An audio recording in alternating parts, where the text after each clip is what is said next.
உங்க பயம் போக தைரியமான கதை ஒண்ணு சொல்லட்டுமா?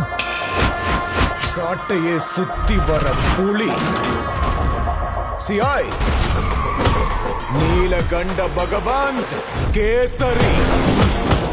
என் சித்தப்பா வந்துட்டாரு. எப்படி இருக்கணும்? தாரத்தப்பட்டெல்லாம் கிழியணும்.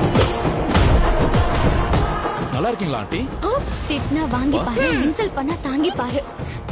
பொண்ணுங்களை புலி மாதிரி வளர்க்கணும். சி பிளாக்ல பகவத் கேசரி இருக்கார் சார். உங்க பேச்ச கேட்கலன்னா நான் கேட்க வைக்கிறேன். புலியா மாறிட்டா. Bro, I don't care. சத்தம் போடக்கூடாது.